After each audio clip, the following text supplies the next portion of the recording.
Hola, buenas tardes. Les envío un abrazo acá desde la lejana Suecia, donde me encuentro en estos momentos.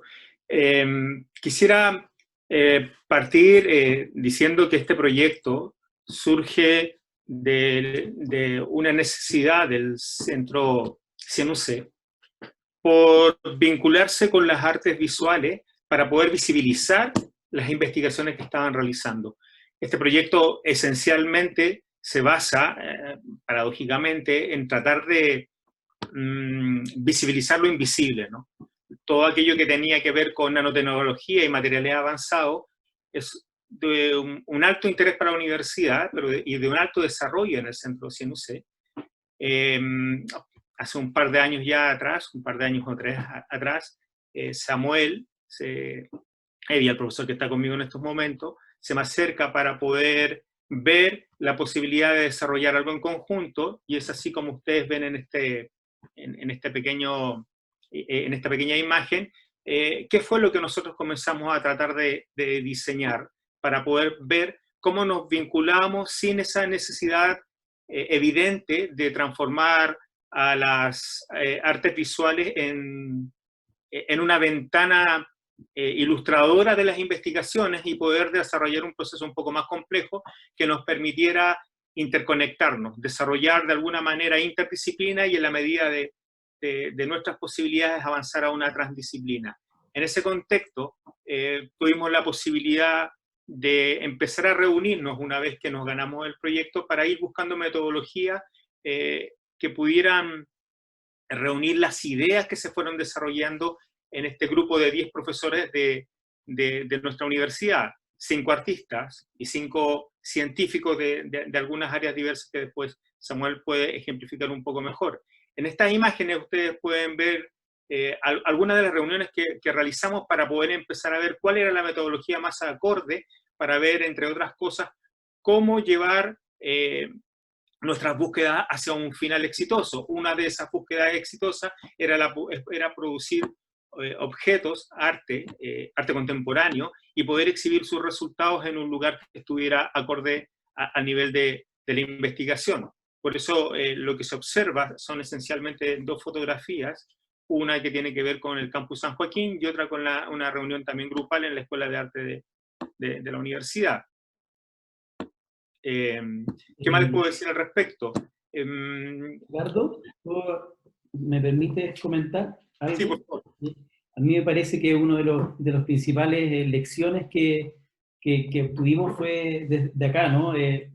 Inicialmente era bastante naif la idea de que nos ayudaran los artistas a visualizar nuestra investigación, pero por supuesto venía desde el desconocimiento del arte por parte nuestra, y en base a estas reuniones y a conversar nos empezamos a dar cuenta de que esto era algo mucho más potente de lo que nosotros habíamos pensado, de hecho, y mucho más atractivo y más interesante.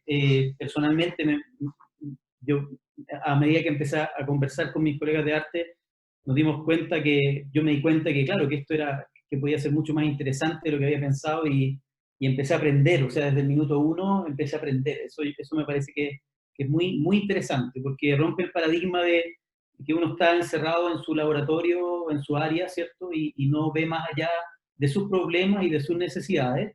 Y en este sentido empezamos a conocer eh, los problemas de nuestros colegas artistas, lo que les pasaba, cómo ellos ven la universidad, y eso es algo que este proyecto de alguna manera contribuye súper fuerte a ampliar nuestra vista, nuestra mirada de la universidad, sacarnos de nuestro nicho tan cómodo y tan limitado.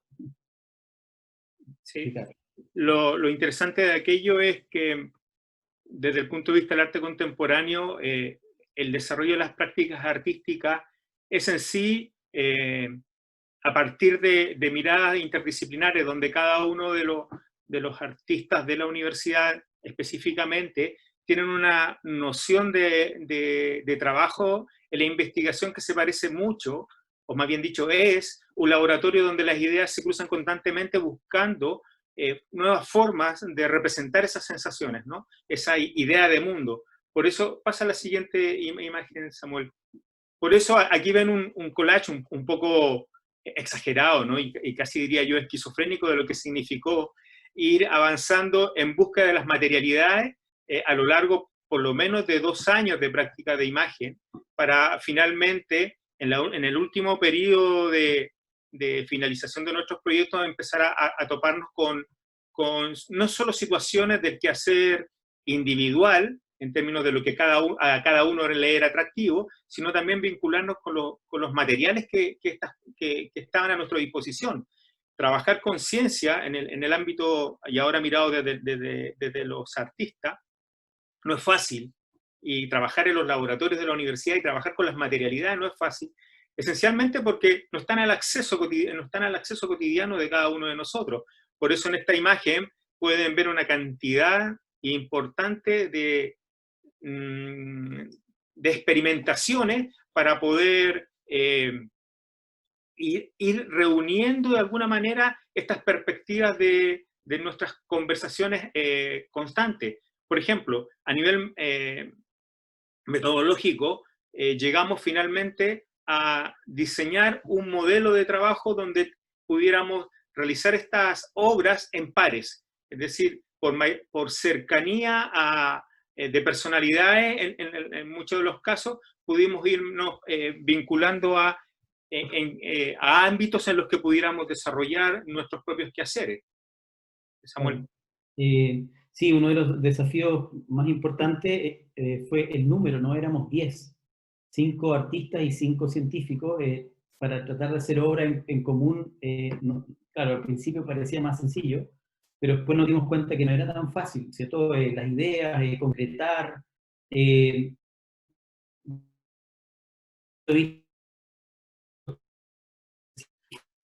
va un poco más alejado, ¿no? Entonces, los tiempos son complejos, pero logramos sacar el proyecto adelante y esencialmente en base a conocernos y generar una relación más allá de profesional y más personal, ¿no? Empezar a ver con quién podíamos trabajar, con quién nos sentíamos más cómodos, con quién teníamos una cercanía, y eso nos permitió, en base a reunirnos, a juntarnos, a tomarnos una cerveza de repente, a ir dándole vuelta a ideas y a que empezara a ocurrir esto, a crecer este arbolito, ¿no? A germinar la semilla.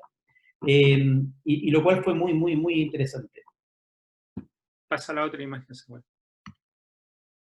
Por ejemplo, de los indicadores que podemos dar para ver cómo nosotros llegamos a concretar la parte final de nuestro proyecto, está la producción de más de 20 obras con carácter interdisciplinar que fueron exhibidas en el Museo Nacional de Bellas Artes, en la galería específicamente que está en el Mall Plaza de Espucio.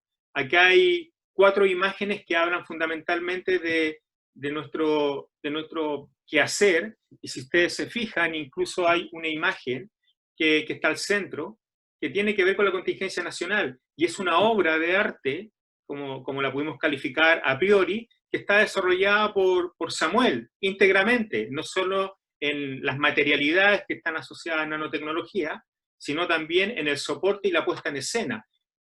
A modo personal y conversándolo con algunos de nuestros colegas, para nosotros eso fue de gran orgullo, porque no es fácil para ninguno de nosotros tener que llegar a producir imágenes simbólicas que tengan fuerte vinculación con los tipos de realidades que se viven en cada una de las cabezas nuestras, y en el caso de esta obra fue particularmente interesante.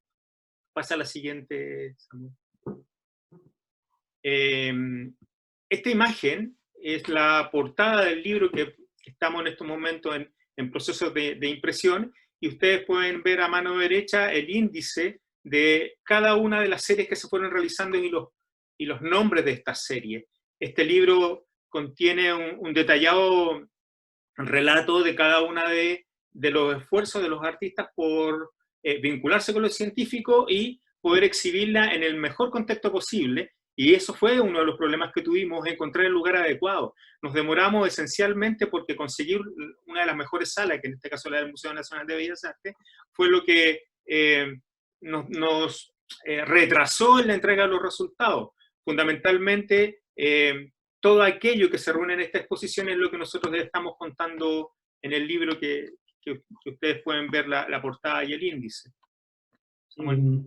Además, algo interesante es que tuvimos un registro etnográfico, ¿cierto?, por parte de dos alumnos de la Escuela de Sociología, que se preocuparon de ver cómo era la interacción y participaron en reuniones, en reuniones de las duplas, y tomaron una idea de cómo ocurría esto desde un inicio, ¿no? Entonces, de alguna manera hay un registro de cómo fue el proceso de relación, de conocerse y de lograr ser capaz de llegar a alguna obra como resultado. Bueno, y eso. Pasa a la otra. En términos de las reflexiones, nosotros logramos establecer aquí a priori 6 puntos interesantes, ¿no? El principal problema de la nanotecnología para la mayoría de las personas, para las personas comunes, es que son avances en desarrollo tecnológico que a priori no se ve. No es fácil llegar para cualquier persona a saber cuáles son esos avances. Eso por una parte. Luego había una relación de cómo generamos o cómo investigamos en esa noción que es un poquito compleja, ¿no?, de autoría y de coautoría. También está esta situación asociada a qué nos motiva a mantenernos durante tanto tiempo reunidos. Luego, este reencuentro con la polimatía que a nosotros nos parecía vital para ir volviendo al origen donde los artistas, por ejemplo, se fueron separando de la ciencia y se transformaron muchas veces en usuarios de ciertas materialidades. Otro punto es el de la interdisciplina, y pongo yo específico énfasis en la noción de transdisciplina, que no es fácil, porque es como decirlo de alguna manera, ¿qué profesional tiene dos disciplinas en sí mismo? El arte a veces logra eso, pero fundamentalmente, yo vuelvo a reiterar, y lo que para mí es un gran aporte, es el trabajo que Samuel hace, donde nosotros de alguna manera vemos que se reúne ese principio. Y una cuestión que yo quiero destacar, que es la integración triestamental. Este proceso no hubiese sido posible si no hubiesen habido egresados, posgraduados que están trabajando en sus doctorados, por ejemplo, en ciencia, la diseñadora que fundamentalmente estudió arte y diseño, que estaba muy vinculada a nuestro trabajo. También las personas que trabajan constantemente en las dos facultades, en los dos grupos, que están trabajando y aquí lo pueden ver en la fotografía, en aquellas labores que a veces son un poquito más invisibles, ¿no? En el caso nuestro era Darinka Roldán, que fue fundamental para poder aunar y llevar algo que no es fácil en este tipo de proyectos, que es el itinerario de las cosas que hay que hacer, los gastos, cómo hay que llevarlo y todas aquellas cuestiones que muchas veces los académicos no estamos tan encima. Bueno, finalmente, no sé, Samuel, si quieres decir algo más, pero quiero agradecer, y aquí ustedes pueden ver a todos los logotipos que aportaron también posteriormente a nuestro desarrollo, fundamentalmente al proyecto final, ¿no?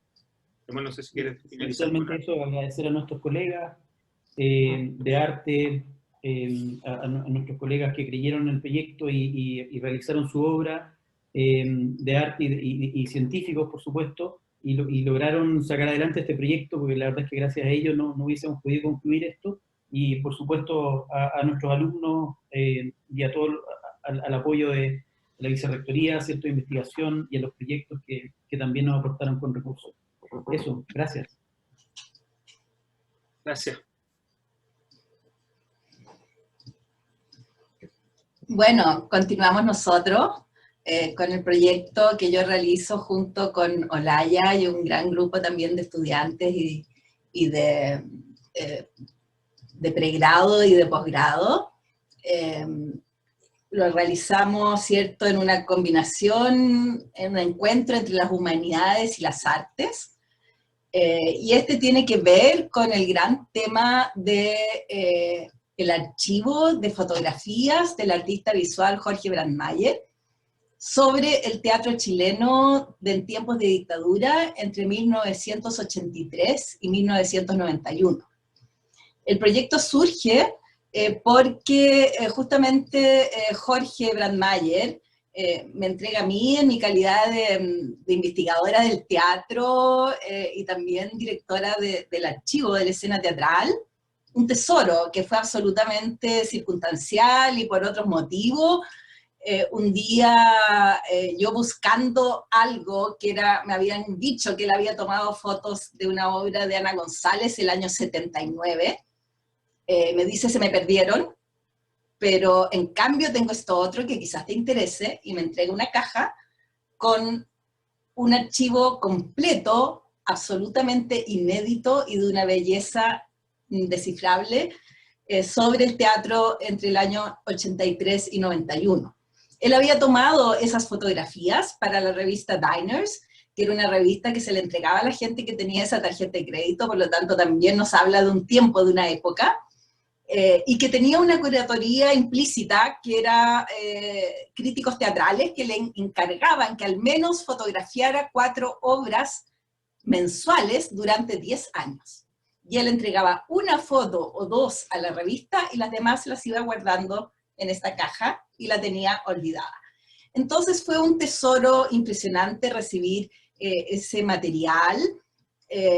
Ya teníamos experiencia en nuestro archivo con las impresionantes fotos también de René Comboy, de Luis Poirot, que habían originado diversos proyectos. Pero en este caso la pregunta era, aquí hay algo muy sensible. Nos está hablando del tiempo de dictadura y también es una...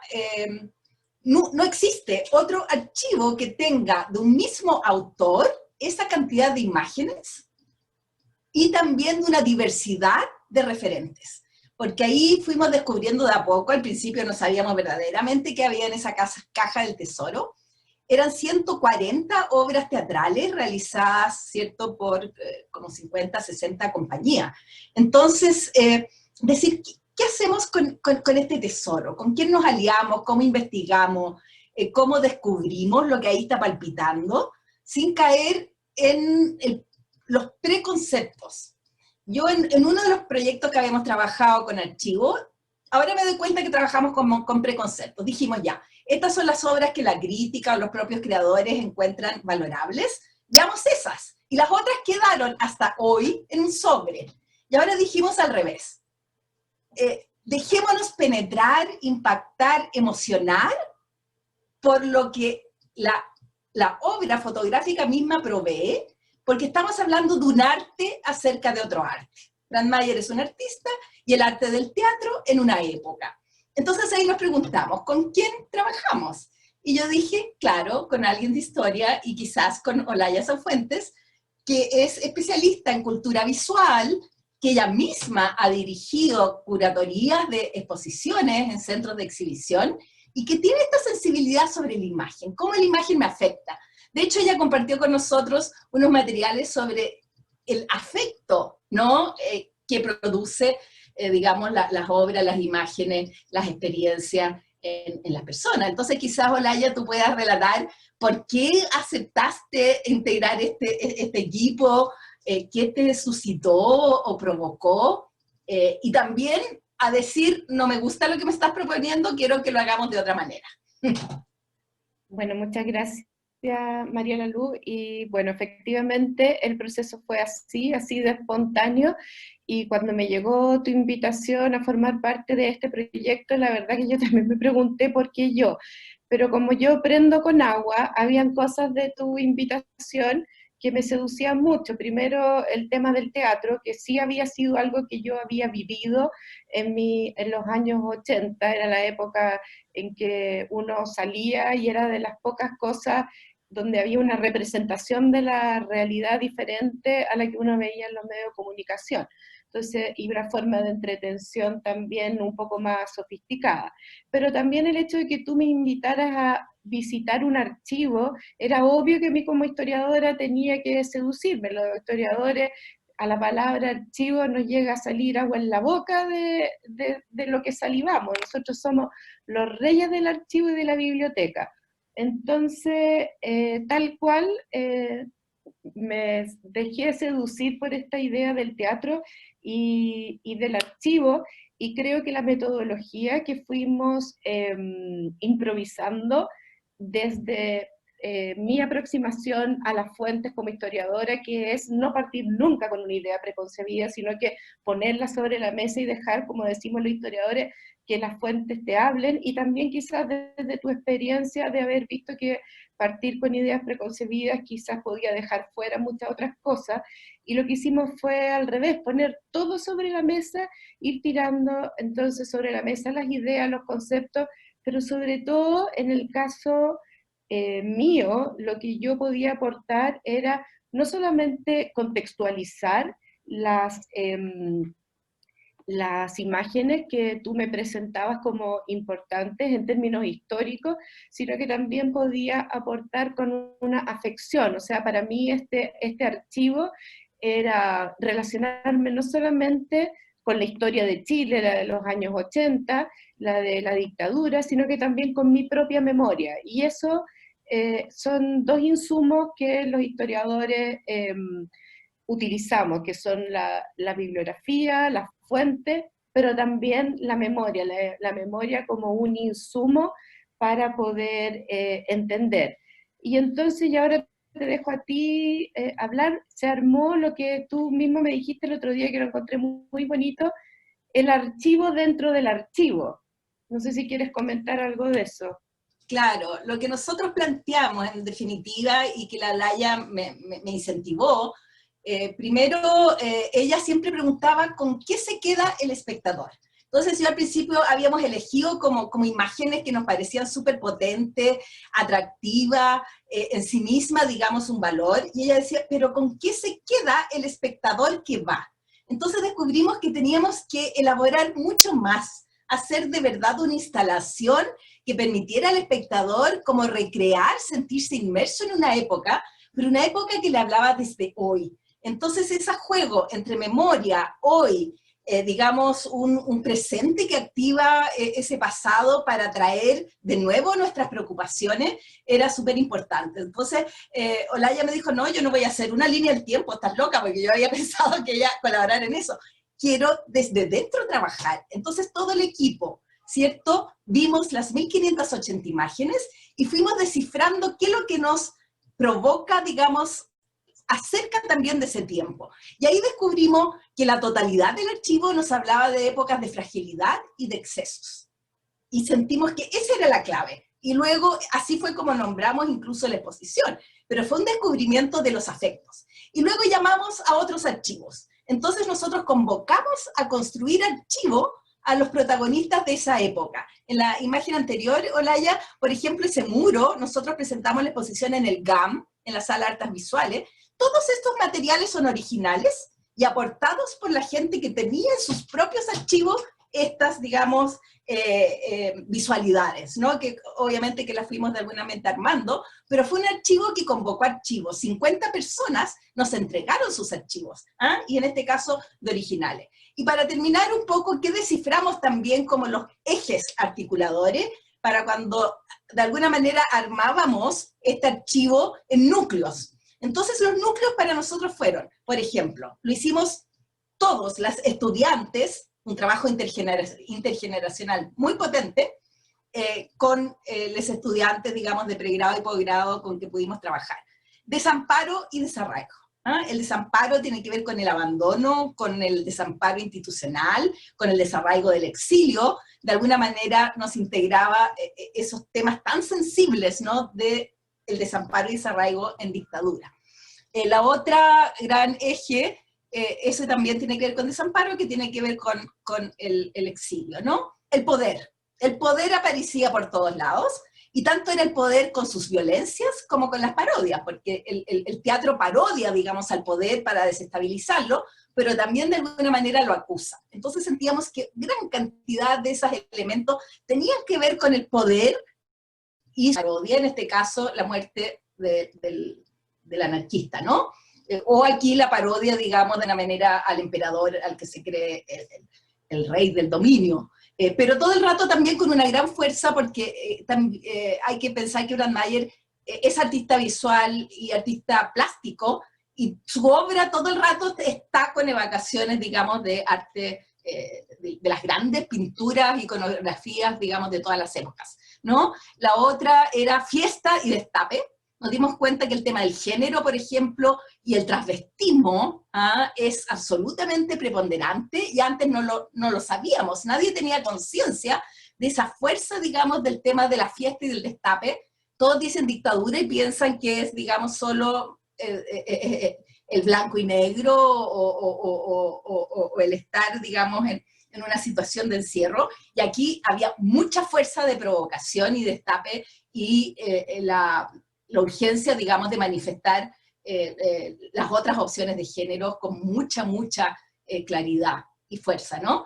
Y finalmente el otro gran unidad fue la de las identidades, ya sea que se reconstruyan o se rescaten. Entonces, de esta manera armamos, junto con variadísimos otros archivos visuales, audiovisuales, entrevistas y materialidades escénicas, esta tremenda exposición que tuvo mucha realce, una gran, digamos, impacto en todas las generaciones, porque cada una podía entrar de distintas maneras. Y quizás, Olaya, ¿tú quieras terminar? Sí, yo quería terminar volviendo al punto que dije respecto a la importancia de la historia y la memoria, porque yo era uno de esos jóvenes que estaba ahí sentado.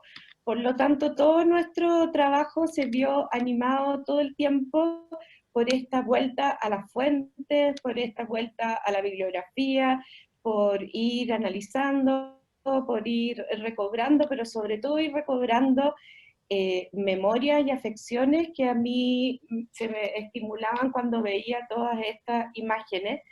Y si es que hay algo que yo quisiera recordar, además de, o sea, sí, de las historias y de las memorias, es la palabra inter, que nuestros compañeros anteriores de alguna forma relevaron cuando hablaban de la intersección de perspectivas, del trabajo de tres estamentos. Yo quiero dar las gracias a todos los ayudantes, unos más senior, otros más jóvenes que trabajaron con nosotros, no solamente porque nos ayudaron a recobrar información, sino que también nos dieron una mirada fresca desde el siglo XXI, desde su forma de ver la dictadura con el lente de la bibliografía, de las memorias de su familia y de la memoria colectiva que da vuelta. Nos ayudaron entonces también a ver esto en una tercera generación, o sea, está la de la Mariela Luz, está la mía, está la de los estudiantes, bueno, y ahora está la de todos ustedes, así que muchas gracias. Gracias.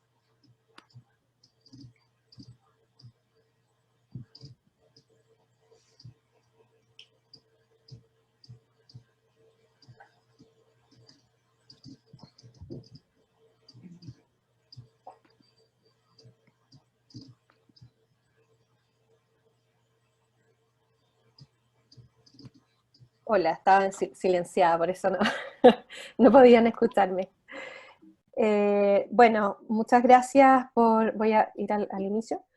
Muchísimas gracias por esta invitación, en primer lugar a Miriam, a Yasna también por su esfuerzo en organizar este interesante seminario. Es realmente muy estimulante ver el trabajo que han hecho los otros equipos, algo que uno no tiene acceso durante este proceso. Sería bueno conocer a lo mejor ese proceso del trabajo de los otros durante el tiempo en que se van desarrollando estos proyectos. Yo creo que nos podría aportar muchísimo.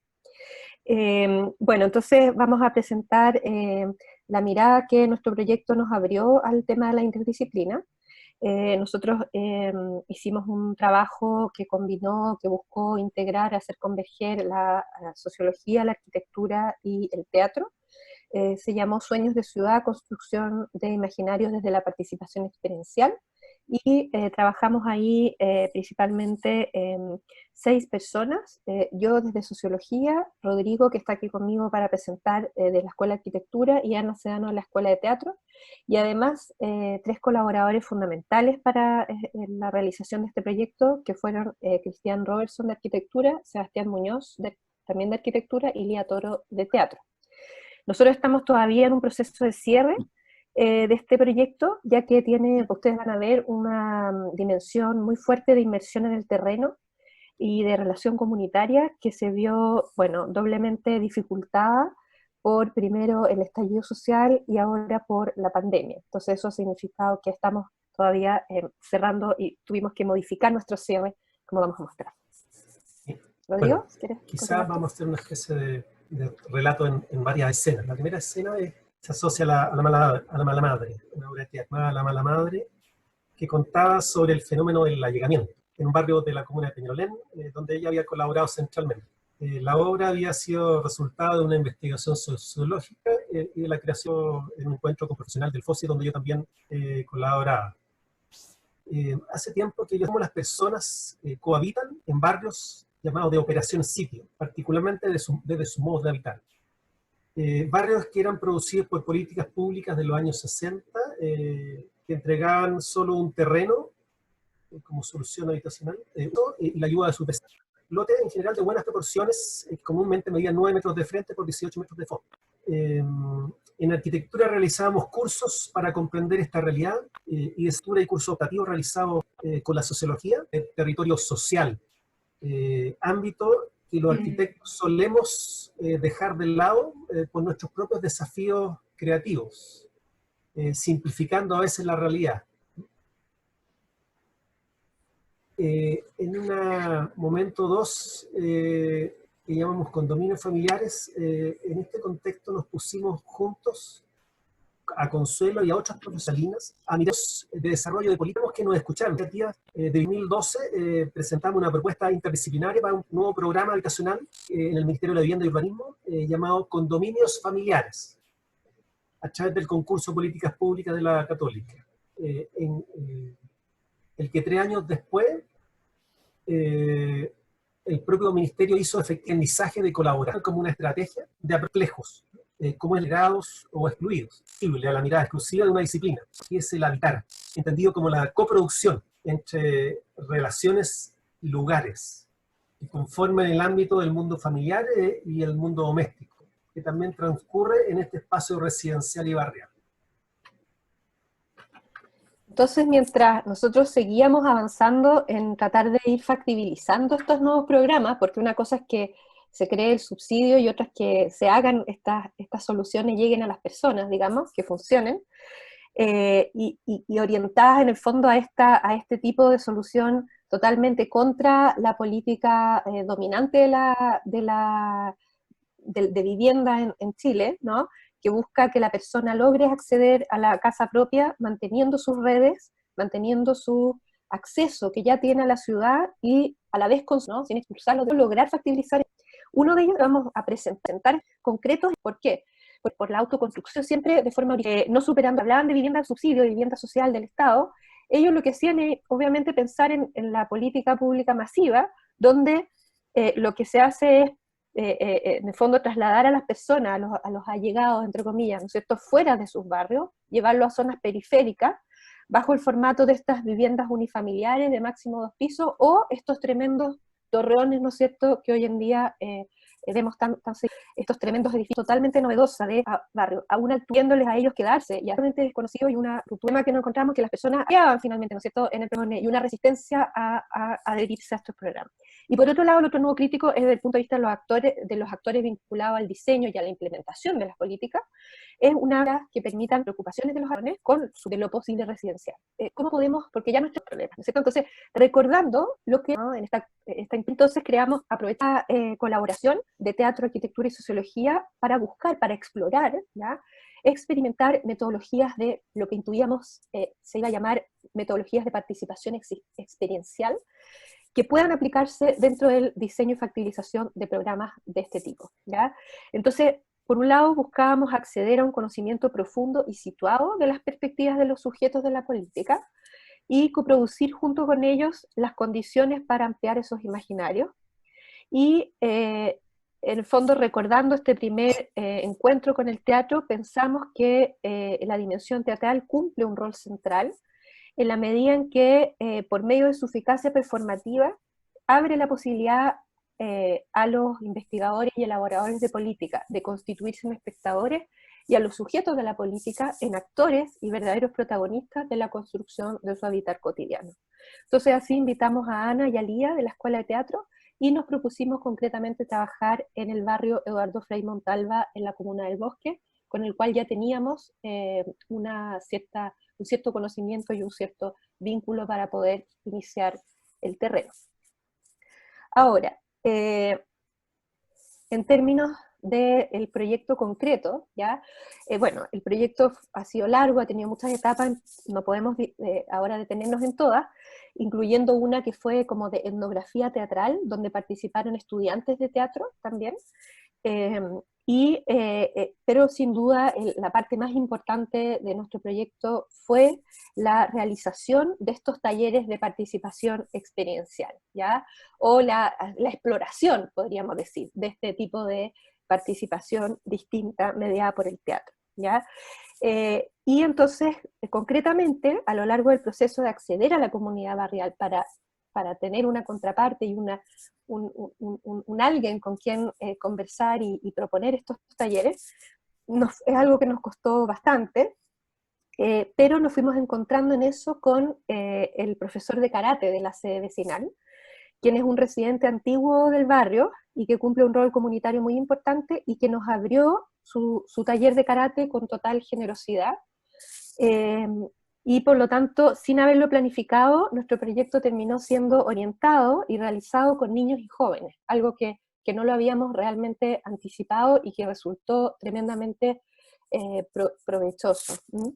Entonces, en lo concreto, nosotros no creamos un nuevo taller, sino lo que hicimos fue como colgarnos de este taller de karate, y entonces, después de la práctica que ellos hacían, los niños y jóvenes, nosotros continuábamos trabajando con ellos durante alrededor de 1 hora, más o menos, y era bien interesante porque ocupábamos esta sede vecinal que tenía una forma muy particular que permitía que los padres y madres o apoderados de estos niños asistieran mirando este taller, ¿no? Entonces, de algún modo, también los podíamos incluir como observadores de estos procesos. Entonces, realizamos 6 jornadas de trabajo intensivas, con 3 talleres preliminares y 3 de desarrollo, ¿ya? Por razones de tiempo vamos a profundizar solamente en 3 de esas actividades, ¿ya? Pero en términos generales, los talleres estaban organizados en torno a la intuición de la unidad, relación, lugar, cuerpo, y combinando 2 ejes. Un primer eje que era yo cuerpo, nosotros casa, los otros barrios, y un segundo eje pasado, presente y futuro. Y entonces en cada taller, guiados por estos ejes, ¿no es cierto?, combinábamos metodologías y herramientas teatrales y arquitectónicas en una lógica donde primaba la interacción, pero también podían generarse momentos y espacios acotados de intimidad personal.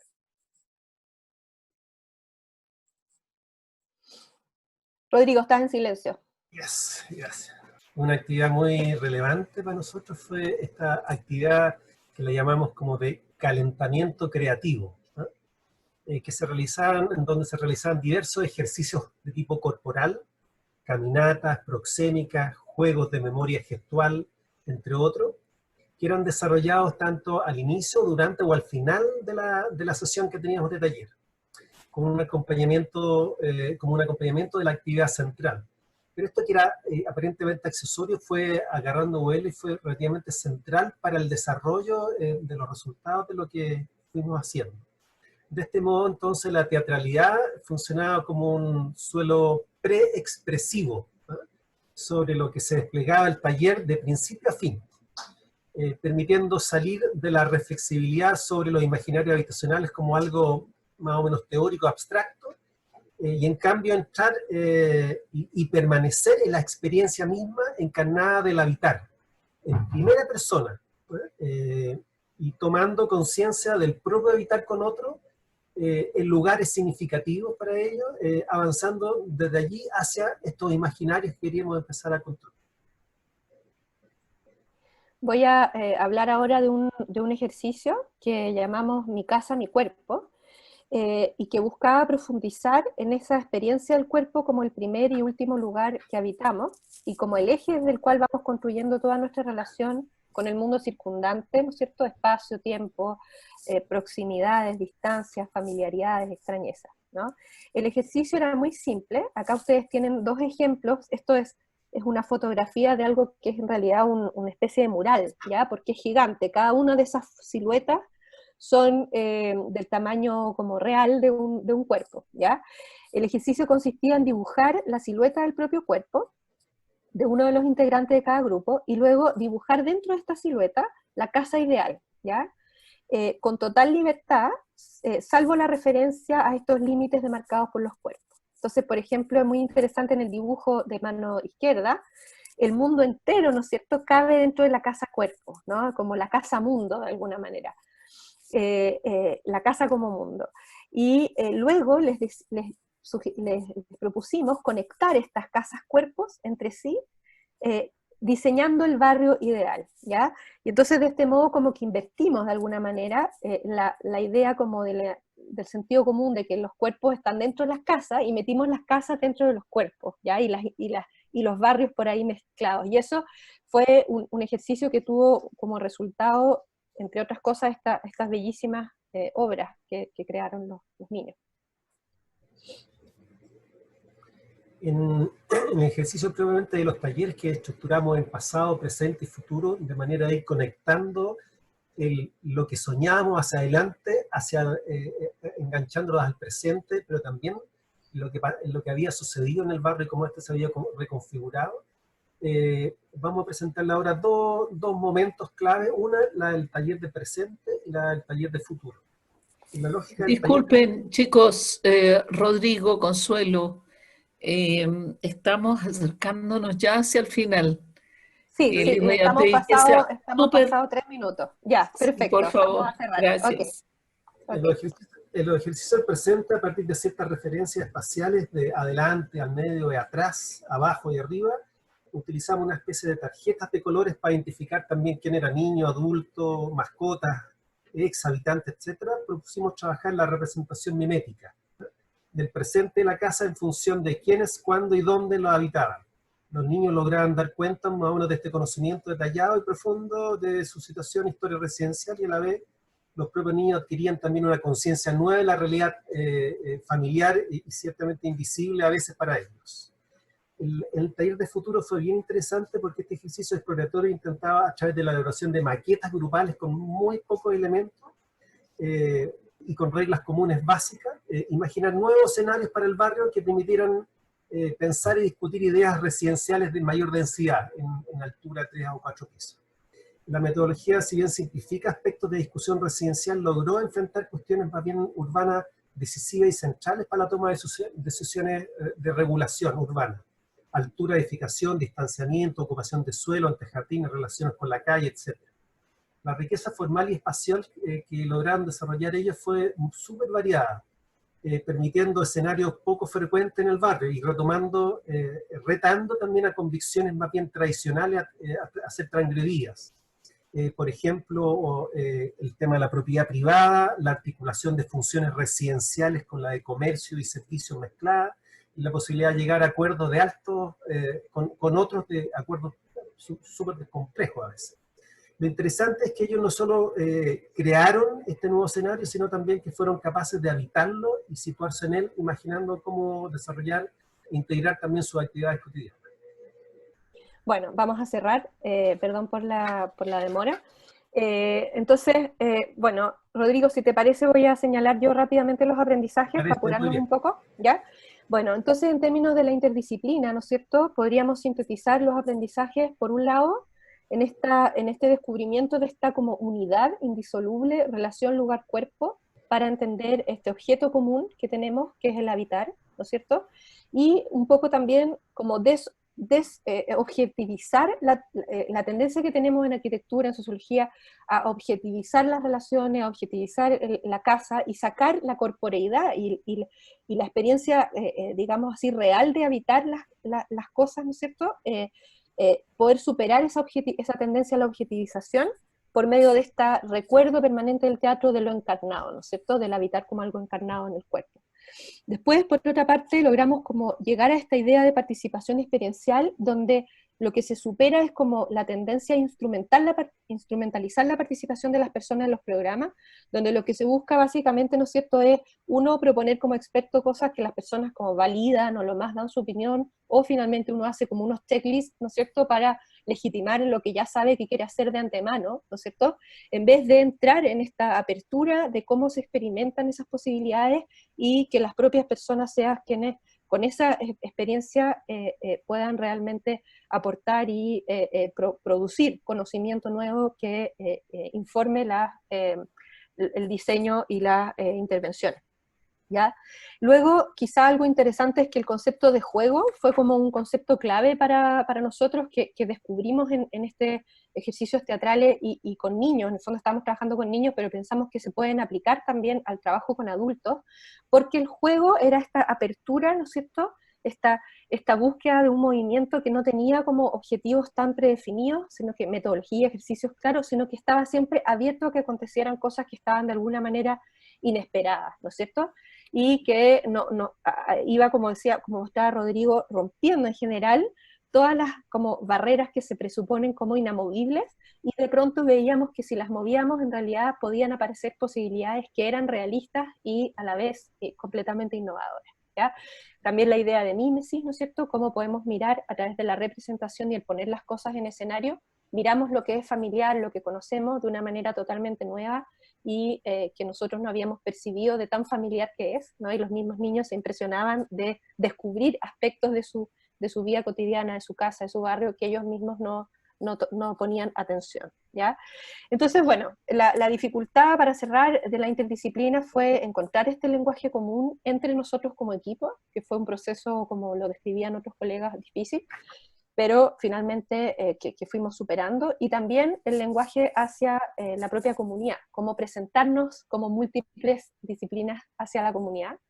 Y en términos de objetivos no cumplidos, lo más fuerte quizás fue no haber podido realizar nuestra instalación final de todo el material producido en el barrio, en una instalación de arquitectura efímera como estaba programado, y vamos a tener que reemplazarlo por un texto digital que estamos trabajando. Así que esas fueron como las dificultades que nos enfrentamos. Así que gracias, y por favor, perdón por la extensión. Muchas gracias, chicos. Vamos a tener que eliminar toda la sección preguntas y vamos a ir directo. Yasna, por favor, si tú eres tan amorosa, presenta, tienes 5 minutos antes de cerrar para presentar las dificultades más importantes que nosotros nos hemos encontrado con este concurso. Adelante, Yasna. Hola, profesores y profesoras, soy Yasna de la Dirección de Artes y Cultura, y vamos a ver muy rápidamente algunos de los puntos esenciales de las bases del próximo concurso 2021 Artesí. Entonces, como vimos en un inicio, el objetivo general de este concurso es promover la interdisciplina desde las artes para con otras áreas del conocimiento vinculadas a las tecnologías y a las ciencias.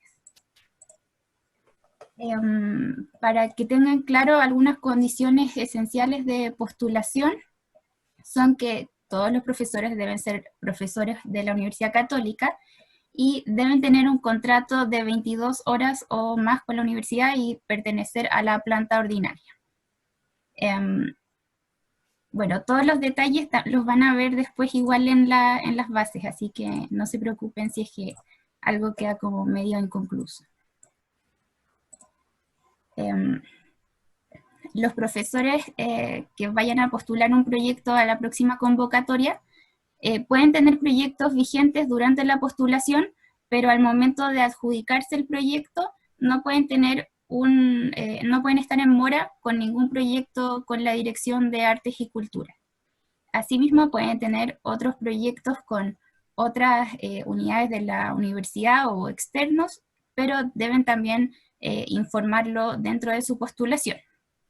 Y en el caso de adjudicación del proyecto, el ejecutor responsable solo podrá participar de otro proyecto Artesí 2021 en calidad de coejecutor.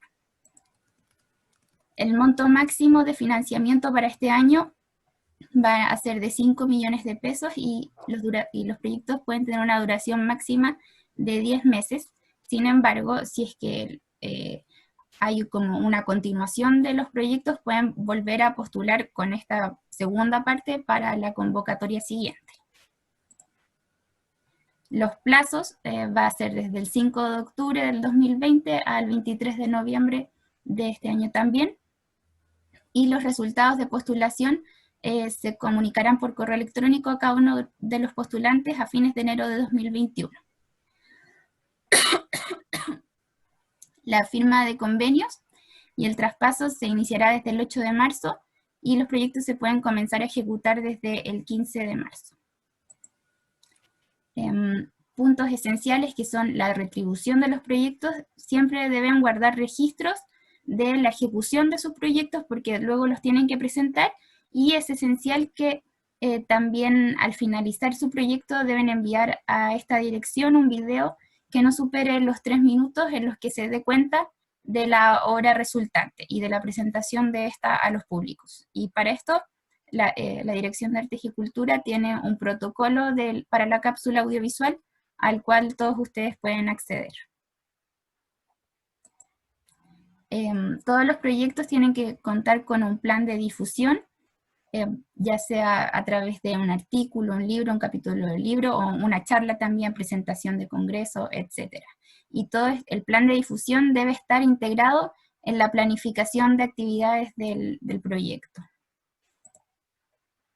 Todos los proyectos además tienen que tener indicadores cuantitativos o cualitativos de impacto, y estos no pueden corresponder a la ejecución misma de los proyectos. ¿Sí? No puede ser que la retribución, la descripción o la sola ejecución de los mismos se entienda como la medición de impacto, sino que tienen que ser índices externos.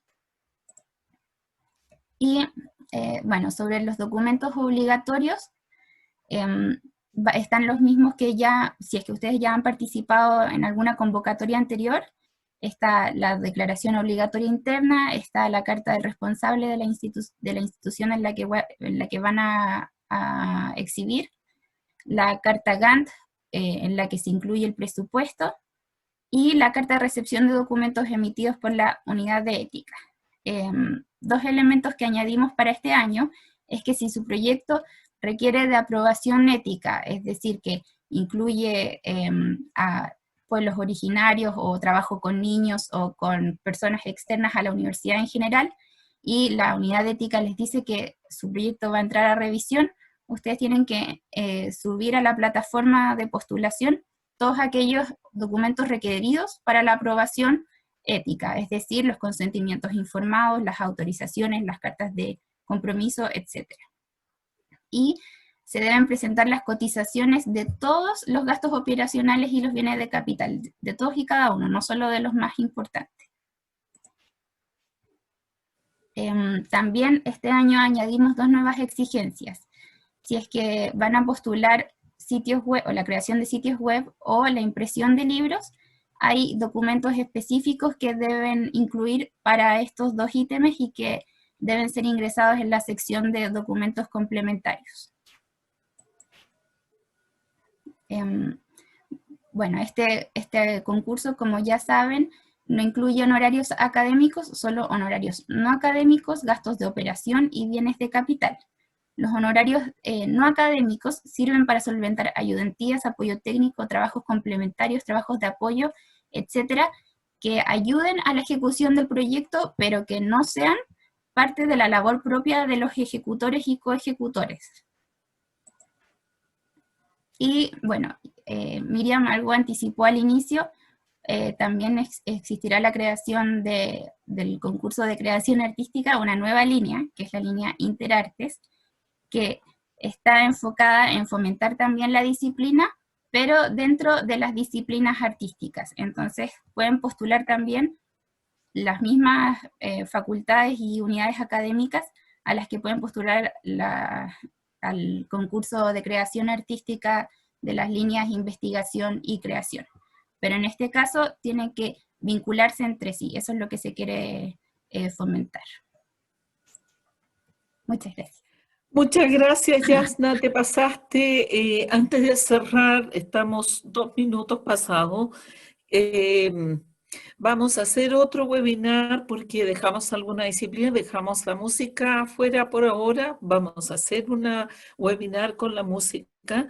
Y lo que queríamos enfatizar con este encuentro, a los que quedan, que estos son procesos, ¿ya? Que se trata simplemente de encontrar personas que tienen una sensibilidad personal con la otra disciplina, que hay afecto, que hay cariño humano, que se pueden querer. y que tienen que tener apertura para ir encontrando la metodología, porque en el fondo lo que se hace es camino al andar. Se empieza con una idea, se postula con esa idea, pero nosotros entendemos que en este proceso pueden cambiar muchas cosas y esa es la gracia. Los que tengan preguntas, por favor, contáctense con nosotros, vamos a estar completamente a disposición de ustedes. Les agradecemos mucho a los ponentes, gracias por su tiempo y la idea es entusiasmarlos para que armen proyectos interdisciplinarios. Muchas gracias a todos y eso, buenas tardes y a comer. Muchas gracias. Gracias. Felicitaciones a todos. Gracias Chao, chao. a todos. Chao. Gracias a todos. Adiós. Gracias. Gracias. Chao.